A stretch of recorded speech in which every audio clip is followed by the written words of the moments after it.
안녕하세요. 오늘도 서연살롱을 찾아주셔서 감사합니다. 저는 서울에 사는 30대 초반의 돌싱 여성이에요. 이혼한 건 6개월쯤 됐는데요. 결혼 생활도 길지 않았어요. 제가 남편하고 4년이나 연애를 하고 결혼을 했는데도 그 사람에 대해 모르는 점이 있더라고요. 열길 물속은 알아도 한길 사람 속 모른다는 게 딱 맞는 거 있죠. 옛날부터 전해져 오는 말들이 괜히 생긴 게 아니었어요. 시어머니는 정말 돈에 대해서는 무섭도록 깐깐한 사람이었어요. 결혼 전부터도 자기네가 돈을 더 쓸까봐 어찌나 신경을 썼는지 몰라요. 예, 집을 네가 살던 데에서 한다고 해서 가전제품이니 가구니 그런 거 우리 명의 돈으로만 하는 건 아니지? 집이야 원래 있던 거니 돈 들어간 거 아닌 거고 앞으로 같이 쓸 물건들은 둘이 똑같이 돈을 내는 게 맞지 않겠니? 니들 결혼에 들어가는 것도 꼭 반반씩 해야 한다. 신혼여행 비용도 마찬가지야. 그래야 나중에 뒤탈이 없어. 결혼하기 전부터 너무 따지시는 시어머니가 피곤하기도 했지만 돈 문제는 깔끔해서 나쁠 거 없다고 좋게 생각했었죠. 그런데 결혼하고 나니 시어머니 말이 달라지는 게 있더라고요. 예, 집 말이야. 그거 우리 명우랑 공동명의 해야 되는 거 아니니? 니들 말 그대로 부부야. 부부가 뭐야? 일심동체 아니겠어? 뭐든 다 같이 소유하고 함께하는 게 부부지. 어머니, 근데 이 집은 제가 대학 때부터 주식 투자해서 모은 거에 대출 받아서 산 거고 전세 몇 번 주고 이제 제 집 된 거예요. 솔직히 이 집 사는데 명우 씨가 보탠 건 없어서 이건 같이 소유하는 거랑은 별개 문제라고 생각해요. 저는 투자를 잘 하시는 아빠를 보며 자라서 어떻게 하면 부동산을 잘 사고 내 재산을 불릴지에 관심이 많았어요. 대학 때 우연히 시작한 주식 때문에 주식 공부도 했고요. 그러다가 경매로 나온 집을 싸게 살 수 있었고 대출을 갚는 동안 쓰고 싶은 거 안 쓰면서 열심히 살았거든요. 남편이 그 집을 위해 저한테 단 한 번 도움 준 적이 없는데도 결혼했다고 무조건 공동명의로 하라는 건 받아들일 수 없었죠. 시어머니는 집 문제는 어떻게 말을 해도 통하지 않으니 눈을 치켜뜨고 저를 보긴 했지만 반박은 못했어요. 제가 틀린 말을 한 건 아니었잖아요. 대신에 사사건건 다른 문제들을 걸고 넘어지더라고요. 넌 나 해외여행은 언제 보내줄 거니?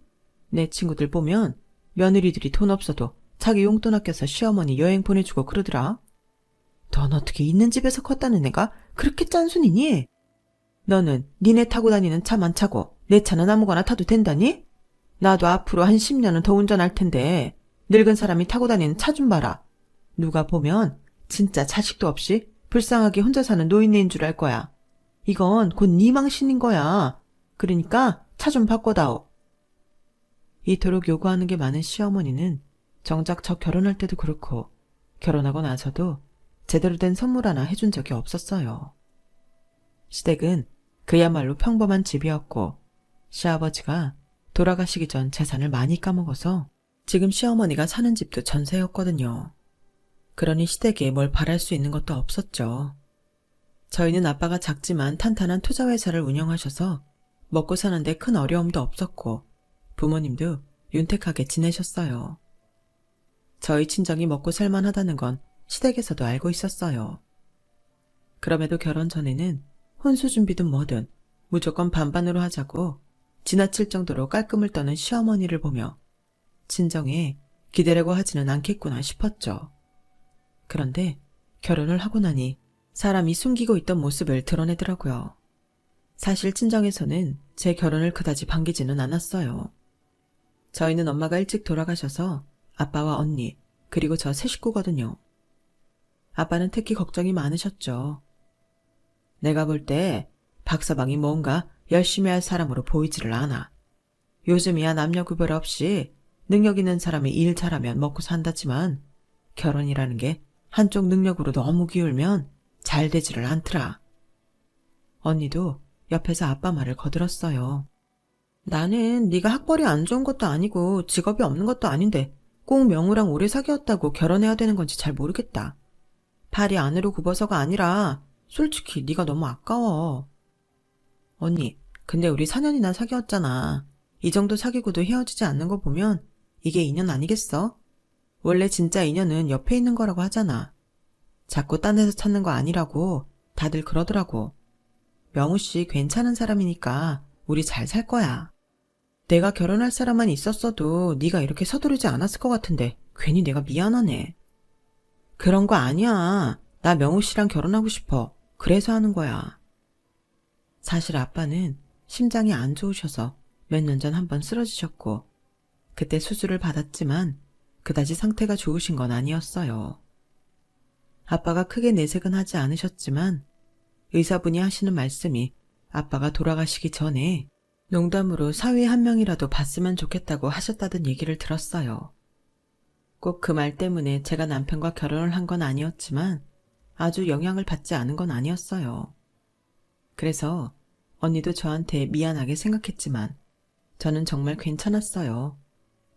제 남편이라면 평생을 함께해도 된다고 착각하고 있었거든요. 그만큼 좋은 사람이라 철석같이 믿고 있었고요. 하지만 아빠와 언니가 예상했던 것보다 제 혼수도 많이 못 받고 그 흔한 예물 세트도 받지 못하자 저를 말리기도 했죠. 언니가 시어머니와 한복 때문에 만났을 때 불편한 기색을 비쳤는지 그날 저녁에 시어머니는 저한테 전화를 해서 급하게 저더러 재래시장에 있는 금은방 가게에서 만나자고 하더라고요. 그렇게 해서 저는 예물 세트 하나를 받을 수 있었고요. 언니랑 아버지께 말씀 잘 드려라. 우리가 돈이 넘쳐나면 더 좋은 것도 해주지. 왜 안 그러겠니? 아무튼 너 아끼는 마음은 그분들 못지않다고 꼭 얘기해야 한다. 네, 어머니 감사합니다. 하지만 지금은 그런 것들이 다 저희 아빠와 언니를 안심시키려고 했던 수법이었다는 걸 알게 됐죠. 결혼하고 나서 시댁에 갈 때마다 시어머니는 아빠 건강에 대해 꼬치꼬치 캐묻곤 했어요. 네 아버지 요즘 건강은 어떠시니? 그래도 관리만 잘하면 별 문제 없다고 하잖아. 네, 그래도 아빠 몸이 원래 건강한 편이 아니고 선천적인 것도 있어서 항상 조심해야 된다고 했어요. 병원도 정기적으로 다니시면서 관리 잘하고 계시니까 괜찮으실 거예요. 그렇구나. 네 언니도 많이 힘들겠다. 넌 결혼했고 혼자서 아버지 돌보면서 일도 하려면 부담스럽겠어. 그 회사 일은 언니가 전적으로 들어서서 하고 있는 거야? 언니가 아빠 회사에서 일하는 건 맞는데요. 다른 이사님도 계시니까요. 회사라는 게 한 사람이 해서 돌아가는 게 아니잖아요. 그렇긴 하지. 그래도 혹시 모르니 너희 언니 힘들 것 같으면 너라도 회사 들어가는 게 좋을 거다. 그런 건 서로 도와야지. 라며 저한테도 아빠 회사 일을 하라고 하는데 저는 그게 아빠를 생각해줘서 하는 말인 줄로만 알았어요. 결혼 초부터 친정일로 신경 쓰이게 해드리는 게 죄송했고 저희 가족을 생각해 주시는 게 감사해서 갈 때마다 항상 백화점에서 과일도 사가고 굴비나 한우 같은 것들도 많이 선물했죠. 아빠는 제가 결혼하고 석 달까지 정도는 계속 괜찮은 상태를 유지하셨고 전보다 더 활동도 많이 하셔서 조금 안심하고 있었어요. 그런데 비 오는 날 어떻게 혼자 밖에 나가셨다가 우산도 없이 비를 맞고 집에 오셨다고 해요. 그때부터 아빠는 기침을 심하게 하더니 결국 폐렴 판정을 받으셨죠. 폐렴은 병원에 며칠 입원해서 낫기는 했는데 그 일을 기점으로 아빠의 몸은 점점 더 쇠약해졌고 심장도 덩달아 안 좋아졌어요.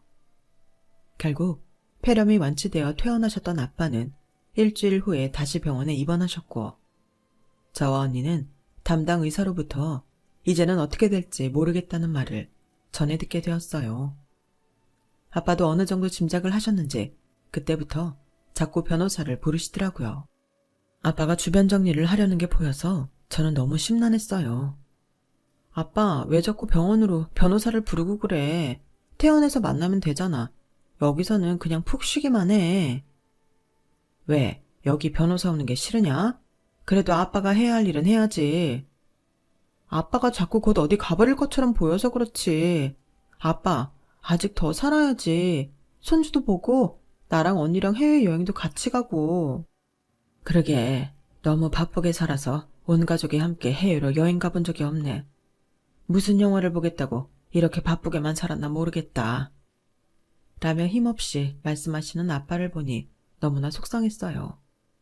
하지만 아빠는 얼마 후 중환자실로 옮겨주셨고 저와 언니는 내키지 않아도 아버지 돌아가실 날을 바라보고 이런저런 준비를 했어요. 제가 그렇게 신난하고 경험 없는 날들을 보내고 있을 때 하루는 시어머니가 저를 부르더니 이런 말을 하더라고요. 예, 근데 네 아버지 재산이 정확히 다 얼마니? 글쎄요, 저도 잘은. 근데 그건 왜 물어보세요? 아니, 사돈께서 안 좋으실 것 같은데 너나 언니 사이에 재산 분쟁 같은 게 있으면 어쩌나 해서. 그냥 궁금했는데 됐다, 잊어버려라. 라며 얼버무리고 넘어가는데 아마 제 표정이 썩 좋지 않았기 때문에 제 눈치를 보느라 그랬던 것 같아요. 그 후에는 남편도 저한테 이러더라고요. 있잖아, 땡땡동에 명품샵 있는 건물도 장인어른 거 맞지? 장인어른이 투자회사 하셔서 좀 여유는 있으시려니 했는데 생각보다 훨씬 더 재력 가셨어. 저번에 차영도 그러더라고. 자기도 아빠 재산을 숫자로 계산해 본 적은 없다고. 그 건물 말고도 부동산이 더 있다며? 그건 어디야? 그것도 서울에 있는 건물이야? 지금 이런 상황에 그런 게 그렇게나 궁금해? 남은 아빠가 돌아가실 것 같아 힘들어 죽겠는데 그게 할 말이냐고. 궁금하다기보다 성의 네 말대로 힘드실 것 같으니 재산 분할 같은 건 어찌되나 미리 알아둬야 할 것 같아서 그래. 그건 명호 씨가 알아둘 일 아니지. 재산을 받아도 나랑 언니가 받는 건데 왜 그것까지 신경 써? 됐으니까 더는 물어보지 마. 화났어. 나도 걱정돼서 그러는 거니까 다른 오해는 하지 마. 라며 남편은 제 눈치를 살살 보며 이렇게 덧붙이더라고요. 그래도 장인어른 돌아가시기 전에 재산 규모는 알아두는 게 아무것도 모르고 있는 것보다 나을 거야. 장인어른 정신 좀 돌아오시면 이야기를 해봐. 응?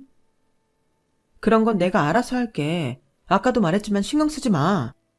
아빠가 돌아가실지 모르는 상황에 시어머니가 재산을 물어보는 것도 불쾌했는데 남편까지 저러니 참 섭섭하더라고요. 제가 그런 마음인 걸 모르는 시어머니는 다음날 또 저한테 전화로 이런 말을 했어요.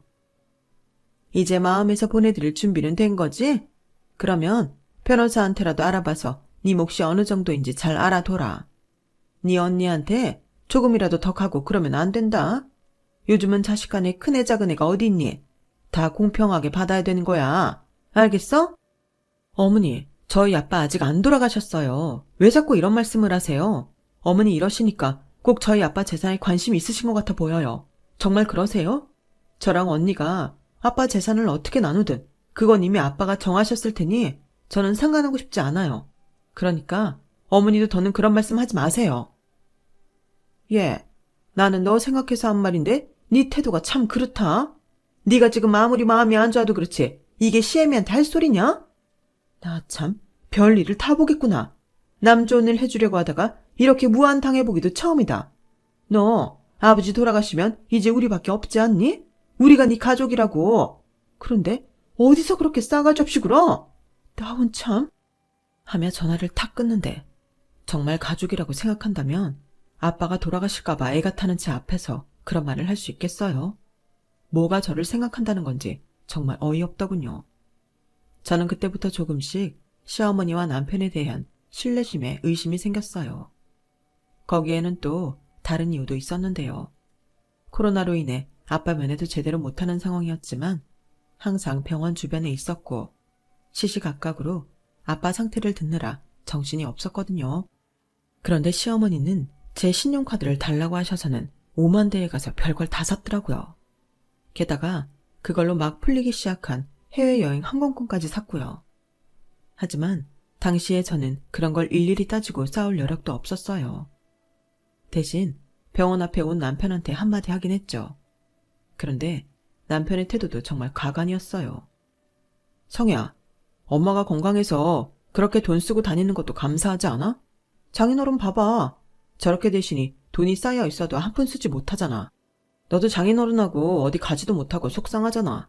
나중에 우리 엄마 아프거나 몸져 누워있을 때 후회하지 마. 이것도 다 기운 있으니까 나가셔서 돈도 쓰고 그러시는 거야. 그러면 명우 씨 카드로 해야지. 왜 내 카드로 그러는 건데? 안 그래도 아빠 병원비에 이것저것 신경 쓸 거 많은데 굳이 내 카드를 달라고 하셔서 저러고 다니시는 게 내 생각해 주시는 건가? 명우 씨, 엄마 그렇게 끔찍하게 생각하면 명우 씨 카드 드려. 전에 그러시는데 차도 바꾸고 싶다고 하시더라. 차도 바꿔드리고. 야, 솔직히 엄마가 그 나이에 차가 참 그렇잖아. 나도 너만큼 능력되면 벌써 바꿔주고도 남았어. 엄마가 그런 말씀 하셨으면 바로 바꿔드리지. 여태 뭐 했어? 훅힌다. 그러는 명우 씨는 우리 아빠한테 뭘 해줬는데? 결혼 전에는 우리 아빠한테 엄청 잘할 것처럼 말했잖아. 명우 씨 지금 말하는 거 보면 말이야. 내 돈 우리 아빠 돈 쓰는 거 되게 당연하게 여기는 것 같아. 뭐 내가 아주 그 집 ATM 기기 된 것 같다고. 이러려고 한 결혼이 아닌데 진짜 확 이혼해버릴까 봐. 라며 성질을 버럭내자 남편은 아차 싶었는지 입을 딱 다물었어요. 그리고 그때부터는 제 눈치를 보기 시작했고 시어머니도 더 이상 제 카드도 쓰지 않았고 재산 어쩌고 하는 말도 제 앞에서는 꺼내지 않았고요. 저와 언니는 어떻게든 아빠가 다시 일반 병실로 돌아오기만을 바라며 하루하루 피말리는 시간을 보냈어요. 하지만 저희의 바람과는 다르게 아빠는 얼마 후 돌아가시고 말았죠. 그래도 마지막에 저와 언니가 함께 중환자실에 들어가 아빠 숨을 거두는 순간을 본 게 위안이 되긴 해요. 아빠가 마지막 가시는 걸 보지 못했으면 큰 한이 됐을 것 같아요. 엄마가 돌아가시고서 아빠 혼자 저와 언니를 위해 많은 걸 희생하셨던 걸 생각하면 눈물이 절로 나왔어요. 언니 역시 마찬가지 심정이었기에 저와 언니는 서로 부둥켜 안고서 얼마나 울었는지 몰라요. 아빠가 돌아가시고 장례를 다 치르고 나니 현실적으로 처리해야 할 문제들이 정말 많더라고요. 물론 변호사와 회사 이사님이 저와 언니를 많이 도와주시긴 했지만 이제 이 세상의 피부치가 딱 언니와 저 둘뿐이라는 사실이 문득문득 제 마음을 많이 무겁게 하더라고요. 저와 언니는 아빠의 유언대로 재산을 받게 되었어요. 그런데 아빠가 아파트 한 채를 제 앞으로 해놓으셨더라고요. 그 아파트 아빠가 네 노후가 걱정돼서 주신 거야. 나야 아빠 회사에서 일도 하고 너보다 더 모아놓은 것도 많잖아. 너 결혼하고 나서 걱정이 많이 되셨나 보더라고. 언니, 근데 이건 아닌 것 같아. 언니야말로 결혼도 해야 하고 돈 쓸 때 많은데 언니 이거 우리 반반씩 하든가 다른 것처럼 공동명의로 해놓자. 나 이거 내가 혼자 받아놓고는 불편하고 미안해서 못 살 것 같아. 저는 계속 고집을 부렸고 언니는 그럼 좀 더 생각해보자며 집 문제에 대해서는 결정을 보류했어요. 그런데 옆에서 늘 귀를 쫑긋 세우고 제 재산분할 문제를 다 듣고 있던 남편이 간섭을 하더라고요. 저기 얘기 들어보니까 장인어른이 너한테 준 아파트를 처형하고 공동명의로 하려는 거 정말이야? 언니가 아무리 아빠 회사 물려받는다고 해도 받을 건 공평하게 받아야 된다고 생각해. 언니 아직 결혼도 안 했고 앞일 어떻게 될지 모르잖아. 그건 우리도 마찬가지지.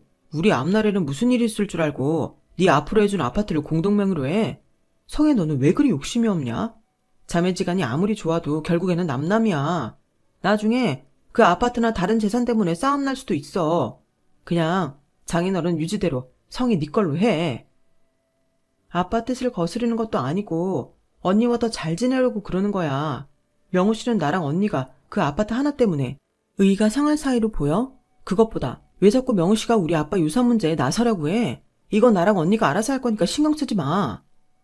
신경 쓰지 말라니. 우리야말로 평생 함께할 부부잖아. 그렇게 말도 못 꺼내게 하는 건 좀 너무한다고 생각 안 해? 나 장인어른 돌아가셔서 네 옆에서 처형보다 더 상주처럼 애썼어. 그런데 이제 와서 나는 빠져라. 그게 할 소리야? 이런 식으로 점점 더 노골적으로 저희 집 재산에 간섭하려는 남편과 함께 시어머니도 옆에서 한 소리 해댔어요. 얘, 너 아파트 받는 거 네 언니랑 공동명의 한다며? 그러는 거 아니다. 네 아버지 뜻대로 해야지. 그러다가 언니랑 사이라도 안 좋아져 봐. 그 아파트라도 확실히 네 거가 돼야지. 형제끼리 의의가 왜 상하니? 지금은 너랑 네 언니가 죽고 못 살 것 같아도 네 언니도 결혼해봐라. 자기 가정 생기면 마음 달라져. 그때도 언니가 너랑 아파트 공동명의 했다고 좋아라 하겠어? 저희 언니가 저보다 돈 많으면 많았지 그것 가지고 이상할 사람 아니에요. 아니, 그러면 더더욱 이해가 안 된다. 왜 너보다 돈이 많은 언니랑 그 아파트를 나누려고 하니? 너 진짜 이상하다. 저는 아빠의 체온이 넘은 걸 언니랑 좀 더 오래 함께하고 싶은 건데 그런 제 마음은 아랑곳하지 않고 제가 받을 재산을 자기들 것처럼 왈가왈부하는 시어머니와 남편한테 점점 정이 떨어지기 시작했어요. 명우 씨한테도 말했지만 이 문제는 저랑 언니가 알아서 할 문제예요. 저랑 언니 아파트 하나 갖고 문제 안 생기니 걱정 마세요. 너 지금이라도 내 말 듣는 게 좋을 거다. 네 몫은 네가 알아서 챙겨야 되는 거야. 일단 여기까지만 말하마. 그렇게 그날 이야기는 마무리가 됐기 때문에 저도 더는 남편과 시어머니한테 얼굴 붉히지 않았어요. 하지만 남편은 그 뒤로도 변호사랑 제가 무슨 얘기를 하는지 통화를 엿듣기도 했고 제가 얼마나 받는지 일일이 확인하려고 들었어요. 명우 씨, 나는 지금 이 재산 갖게 된 것보다 아빠 돌아가시게 더 슬픈데 명우 씨는 너무 돈에만 관심이 있는 게 보여. 나처럼 슬퍼할 수는 없겠지만 티를 좀 내지 말았으면 좋겠어. 하지만 남편은 갈수록 더하면 더했지 전혀 수그러지지 않았어요. 내가 그러지 않길 바라면 네가 먼저 알아서 잘하면 되잖아. 엄마 차 바꿔드리자. 해외여행도 보내드리고. 이런 말 하는 걸로 이상한 사람 만들지 말고 살아계신 눈앞에 어머니한테 잘하는 게 장인 어른도 바라시는 일 아니겠어? 내가 남편으로서 이 정도 말도 못하고 살아야겠냐? 아니 그러니까 아빠 재산 물려받았으니 이제 알아서 돈 써달라 그 소리인 거야? 아니 돈 있는 며느리가 있는데 그 정도 바라지도 못해? 그런 우리 엄마가 이상한 거야? 솔직히 당신 재산 받는 거 계산해보면 25억도 더 되더라. 그 정도면 우리 집안 일으킬 수 있게 든든한 백이 돼줄 수 있잖아. 이제 우리 엄마가 성인이 부모인 거야. 자꾸 똑같은 말 하는데 우리 엄마한테 잘하는 게 장인어른도 기뻐하실 일인 거야. 이제 보니까 명우씨, 내 돈으로 효도하고 생색내겠다는 거네? 이거 명우씨 돈 아니야. 아빠가 평생 고생하신 거 나한테 물려주신 거고 나도 이 돈 함부로 쓸 생각 절대 없어. 남편과 저는 하루에도 몇 번이고 돈 문제로 싸우게 됐고 그 외에는 말도 잘 하지 않게 됐어요. 물론 싸움이 심해질 것 같으면 남편은 입을 다물고 제 눈치를 살피며 미안하다고 했고 너무 화만 내지 말고 자기 의견을 무시하지 말라며 달래곤 했는데 그건 제 돈을 자기가 마음대로 할 수 없으니 저를 어떻게든 고아 삶으려던 계산속이어서 너무 기분 나빴어요. 그렇게 일주일쯤 지났을 때였어요. 갑자기 시어머니가 저한테 연락을 해서 자기가 있는 곳으로 오라고 하시는 거였어요. 그곳은 시댁이 있는 동네도 아니었고 저희 집 근처도 아니었어요. 요즘 꽤 뜨는 곳이었는데 부동산 값이 나날이 오르고 있는 동네였죠. 여기 네가 와봐야겠다. 내가 문자로 주소 보낼 테니까 늦지 않게 와라. 여기 사람들도 퇴근 시간이 있지 않니? 회사에는 얘기하고 좀 일찍 나올 수 있지? 맨날 있는 일 아니니까 오늘은 꼭 제 시간에 와라. 이렇게 말하고 일방적으로 전화를 끊더라고요. 제가 주소를 검색해보니 그 건물에 여러 가게가 있었는데 그중 눈에 띄는 게 부동산이었어요. 아무래도 시어머니가 저를 부동산으로 부른 것 같았고 저는 그다지 좋은 예감이 들지는 않았어요. 아니나 다를까 제 주소가 찍힌 건물 앞에 도착하니 시어머니가 부동산에서 나와 저한테 손짓을 하더라고요. 부동산 사장님은 제가 들어가자 아주 반가워하며 호들갑스럽게 저를 맞이하고는 커피부터 내주더라고요. 저녁이라 커피는 됐고요. 대체 무슨 일로 여기까지 오셨어요? 저는 왜 여기서 보자고 하셨어요? 라며 어머니한테 단도직입적으로 물어봤어요. 예, 여기가 지금 잘 나가는 동네 중에 유일하게 새 잘 나오고 계속 오르고 있는 거 너도 알지? 그런데 여기 진짜 좋은 상가 자리가 나왔다는 거야. 내 친구가 소개한 부동산 사장님인데 이거 진짜 그 친구만 믿고 나한테 그 상가 얼른 잡으라고 연락해 주셨다. 이거 진짜 우리가 운이 트이려나 보다. 시어머니가 입에 침이 마를 새도 없이 너스레를 떨고 나니 이번에는 부동산 사장이 저한테 친한 척 말을 하더라고요. 아우 며느리가 아주 통이 크셔. 언제고 좋은 상가가 있으면 시어머니 사드린다고 했다면서요. 내가 그 이야기 듣고 어찌나 부러웠는지 몰라요. 세상에 무슨 복으로 이렇게 능력 있는 며느리를 얻으셨대요? 그 말에 저는 얼굴을 굳히고 정색을 했어요. 무슨 말씀이세요? 저는 그런 말 한 적 없고요. 상가는 살 생각 한 번도 해본 적 없어요. 아니 김 여사님 말로는 2달 전부터 상가 알아보고 계시다고 했다던데 며느리하고 얘기가 안 됐던 거였어요. 사장이 의아한 표정으로 시어머니한테 물어보더라고요. 2달 전이면 저희 아빠가 생사를 헤매고 있을 때인데 그때 벌써 제가 받을 유산으로 자기네 상가 매입을 할 생각을 하고 있었다니 정말 속에서부터 분노가 끓어올랐어요. 시어머니는 제 속도 모르고 저를 달래듯이 말했어요. 예, 그 상가 5억이면 산다. 그 자리가 완전 노른자야, 노른자. 그냥 새가 들어오는 데라고.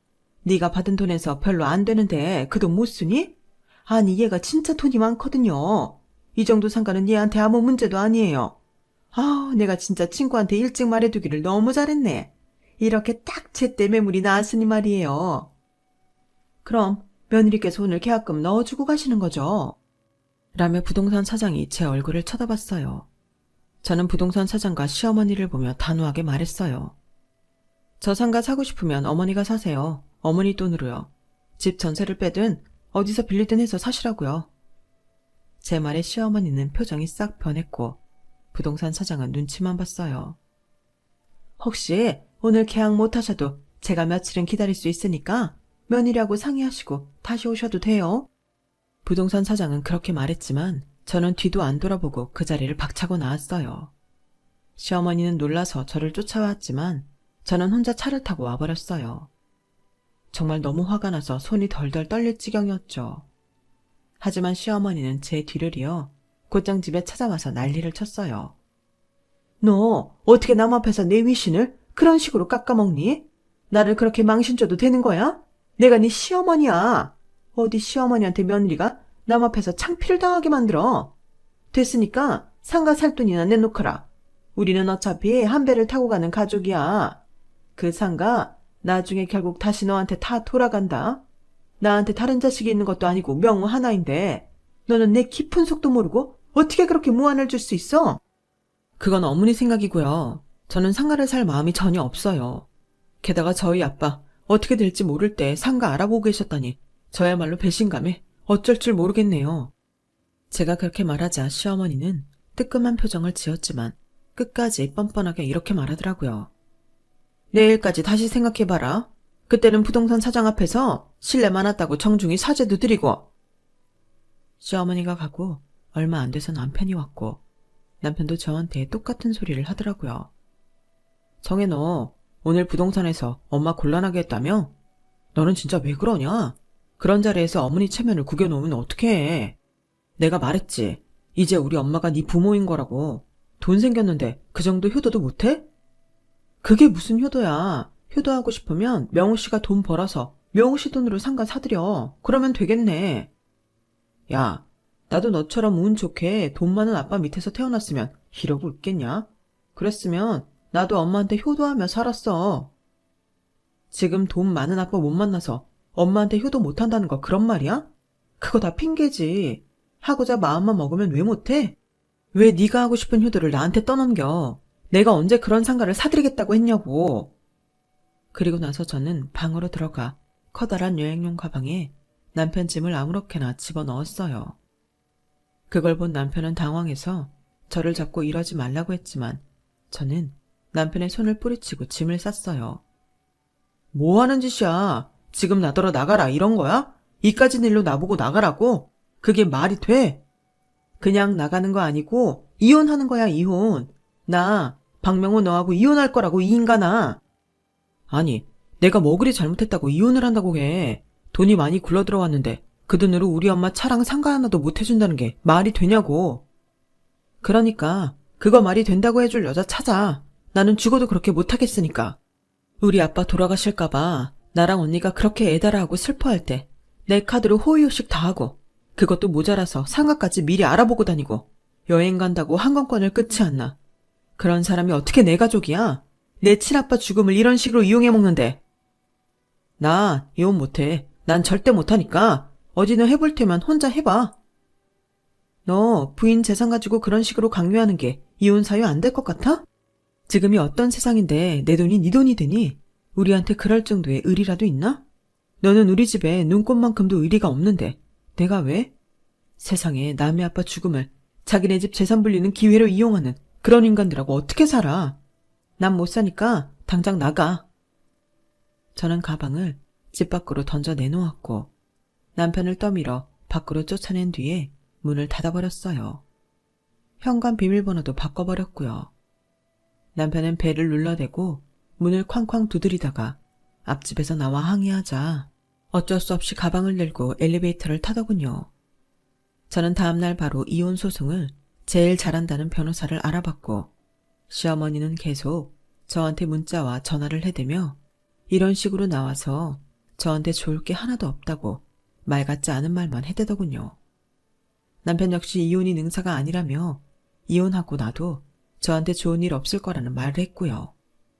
하지만 제가 꼼짝도 하지 않고 이혼 소송을 준비하자 시어머니는 마치 져주는 것처럼 이런 문자를 보냈더라고요. 그래, 상가는 됐다. 그러니 이제 그만 시위해라. 할 만큼 했잖니? 네 고집을 누가 당하겠어. 저는 기가 막혀 헛웃음만 나왔고 그 문자도 싹 다 변호사에게 보냈어요. 그리고 이혼 소장을 받아든 남편과 시어머니는 그제야 자기들 앞에 닥친 현실을 직시했는지 이제는 저한테 잘못했다고 다시 생각해달라는 문자를 보내더군요. 한 번은 어쩌다 시어머니랑 통화가 됐는데 아주 우는 척 구슬픈 목소리로 이러더라고요. 나는 상가 하나쯤이야 네가 넓은 마음으로 사줄 거라 생각했다. 그런데 그것조차 내 욕심이었고 나의 짧은 소견이었던 것 같네. 미안하다. 마음 풀고 다시 명호 받아들여. 니네 결혼한 지 얼마나 됐다고 벌써 이혼이야. 이혼이라는 거 둘 다에게 굉장한 상처가 되는 일이다. 아버지 돌아가신 지도 얼마 안 됐는데 또 힘든 일 겪으려고 그러니? 이러지 말고 우리 말로 풀자꾸나. 네, 돌아가신 우리 아빠가 아마 이 꼴을 봤으면 당장 이혼하라고 소리치셨을 거예요. 아마 지구 끝까지라도 쫓아와서 당신네들하고 나 갈라놨을 거라고요. 제가 힘든 일 당한 걸 알면 어떻게 그런 행동을 할 수 있겠어요? 어머니 성격에 저랑 명우 씨 입장 반대라고 생각해 보세요. 저희 언니가 그 집 돈으로 상가 사겠다고 했으면 어떨 것 같으세요? 제 말에 시어머니는 아무 말도 하지 못했고 저는 전화를 끊어버렸어요. 그 뒤로도 남편과 시어머니는 계속 잘못했다고 사과했어요. 성희야, 내 말에 그렇게까지 상심한 줄 정말 몰랐어. 우리 그동안 사귄 시간이 얼만데 이렇게 끝나. 이건 아니지. 한 번만 다시 생각해봐. 제발 부탁이야. 네가 이러는 건 내가 정말 좋아서가 아니고 우리 아빠 돈 때문이지. 넌 나한테 다 들켰어. 그러니까 이제 그만 질척거려. 6개월 후 저는 이혼 소송에서 이겼고 저와 남편은 완전히 갈라지게 되었어요. 정말 짧은 결혼 생활이었지만 남편과 시어머니가 저를 정신적으로 힘들게 한 것 때문에 위자료도 받았죠. 저한테 돈 물어주고 미치려고 하더니 웬만하면 전화했을 텐데 지금까지 연락 한 번 없네요. 잘못 연락했다가 또 그걸로 벌금을 물거나 돈 들어갈 일이 생길까봐 벌벌 떠는 게 눈에 선하네요. 제가 이혼 결심을 하지 않았다면 저는 계속 두 사람의 돈 내놓으라는 등살에 시달렸을 거예요. 제가 사람을 잘못 보고 결혼까지 감행했으니 이혼녀가 된 것도 제가 책임져야 할 제 인생이고요. 그럼 제 사연 들어주신 분들 모두 감사드리고 행복하시길 바랄게요. 여러분, 사연 댓글에 응원과 현명한 조언 부탁드려요. 좋아요와 구독은 저에게 큰 힘이 됩니다. 오늘도 좋은 일 가득하세요.